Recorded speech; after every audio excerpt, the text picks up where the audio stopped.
Welcome to Shore Perspectives, a community feature of WESR Radio, highlighting the spirit of the shore from those who call it home. My name is Susanne Hoshino, and my rescue is Kindness Matters Rescue. We are active basically in Virginia and Maryland and somewhat in Delaware.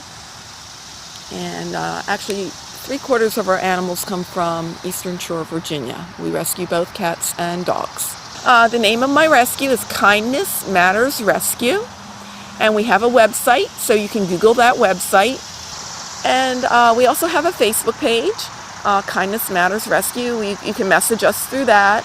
We're a small rescue, but we work very, very hard. I mean, we've probably rescued like well over 3,000 animals, and we try our best to help you to intake your animals, but we also can offer resources. So just message us and ask. We try to help you and try to help your animal. Well, I've been rescuing my entire life. I think, back when I was like 8, maybe, I started. But very intensively, I've since about 2010. And that is when I really became aware of the great need on the shore here. I found a stray dog and brought the dog to animal control, and I was shocked to see how many dogs were there, how many wonderful adoptable dogs, and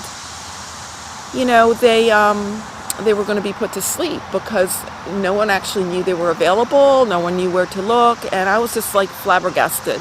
I decided to do something about it, and I started working intensively with an animal control to get dogs out, and soon I was getting out, a couple hundred dogs a year and also some cats.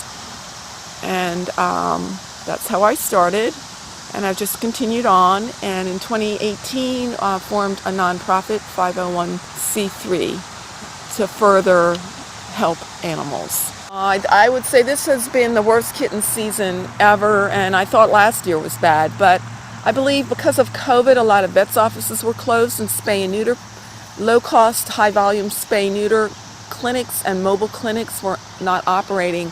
So as a result, many animals bred, and we have an explosion of kittens. And I just had 7 bottle feeders from 4 different sources. We have had more cats and kittens this year than ever. Also more injured ones. I just took in 2 weeks ago a cat that was hit by a car and had to have a leg amputation. Check when it's so hot like this, cats will hide under cars for shade, especially if they're outside cats, so check under your car carefully. In the cold weather, you want to check under your hood because they can, enter your car that way. But if you find a kitten and you know that there are cats around, you find a single kitten and it is in a safe area, meaning you don't think there are predators nearby, and you can watch for a couple hours, the mother cat may come and get that kitten. She may have just been moving them, so don't immediately pick up the kitten, especially if it's still nursing, if it's a very young kitten. If the kitten is in danger, or there's like a rainstorm or extremely hot or cold weather coming, or there are dogs, or you think foxes or other cats are threatening it, then take the kitten in, call animal control, because they will call rescues. You can also put it on Facebook. There are many bottle feeders around that will try to help you. But that kitten's life depends on your actions, so don't walk away. The first step, it's so important to take the first step. Anyone can take the first step. Rescue, the motto of our rescue is, together we save them, because every life matters. And my son told me, hey, that's too long a motto. You need to cut that in half. Together we save them. I said, well, yes, I have to have that because it is together, It's not just one person from start to finish. The first person might be the person that sees that injured animal or neglected animal or kitten or that dog on the road, and they took the first step. And then the second part, every life matters, is why we do it, because once that life is here, life is a precious gift. It's not And it's not created by man, and it's created by the higher power, and we should do everything in our power to help and preserve that life. You would want someone to help you if you were in dire straits. So it's important to act, especially when the situation is urgent, like a dog on the road or a cat on the road. So take that first step, because every life matters. And you can be part of the solution. And now there's more and more resources here on the lower shore to help you. Number one is spay and neuter. There are low-cost spay and neuter options available that rescues can direct you towards or help you with. There are some low-cost options and some vets may have a lower price. To really keep up to date on the vaccinations and on heartworm prevention.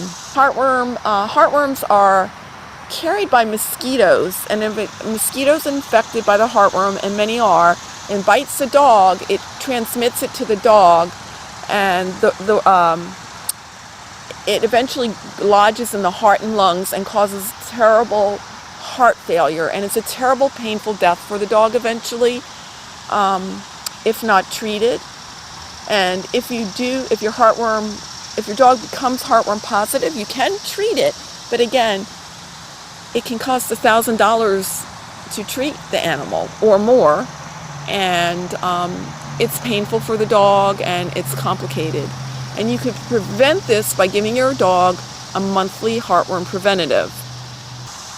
Simple vaccination can prevent heartache. Rabies vaccinations are required by law because rabies is a disease that, if transmitted to humans, is virtually 100% fatal.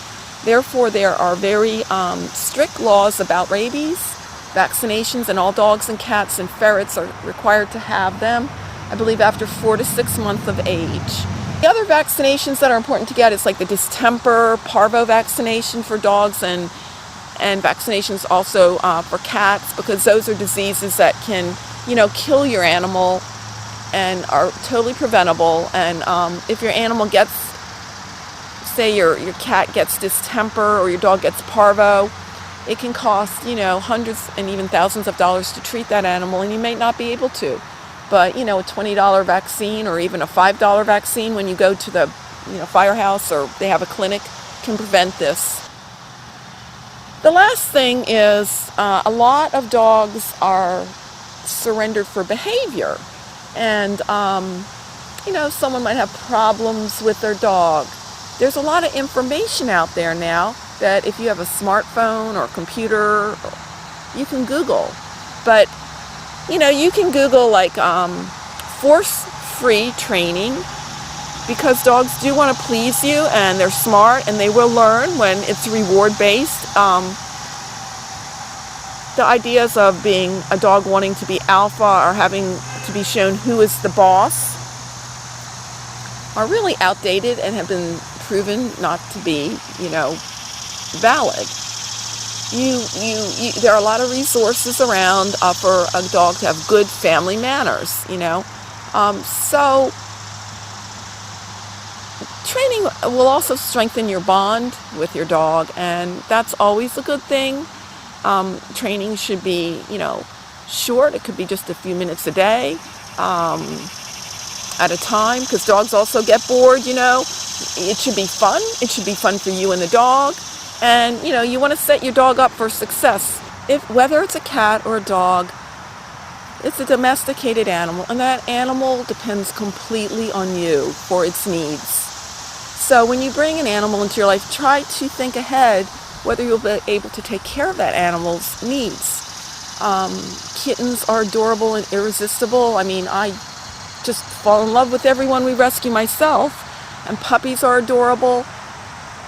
But try to assess where you will be in a year.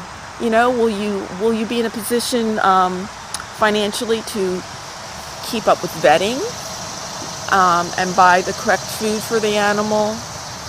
Will you be in a position where you live? Do you have to move? Because some landlords will not allow animals. That is probably a number one reason that animals are given up, because landlord will not allow. And so think ahead. And if you're an older person, I think everyone should enjoy the love of an animal, but you might consider adopting an older animal. If you're 80, you might still want to love an animal, but maybe you might want to take one of the ones that's already 10 years old, and you will have lots of years of love left. I can say that pets add unconditional love and acceptance to our lives. I mean, they don't care how much money you have. They don't care what your house looks like. They don't care what you look like. They love you. They have the loyalty. They have loyalty and love. They will stick by you and be by your side, in sickness and in health. And, when you come home, they're happy to see you. It's such an uplifting feeling. They don't have expectations of you, especially unrealistic expectations like some people may have of you. And perhaps the most important thing, like something that they really taught me, is to treasure the moment I'm in. In rescue, one's very busy. You kind of have constant calls and constant things to do, and you can start forgetting to enjoy the moment you're in. But animals have slowed me down and taught me, sit on the couch with us, take that moment to pet us and snuggle. I'm sure you'll feel happier and centered and more able to address all those obligations and tasks you have to do. Your cup will be filled up with good feelings, and you'll be able to be more effective in your whole life and appreciate what life's truly about. For Shore Perspectives and WESR Radio, I'm Kelly Gaskell.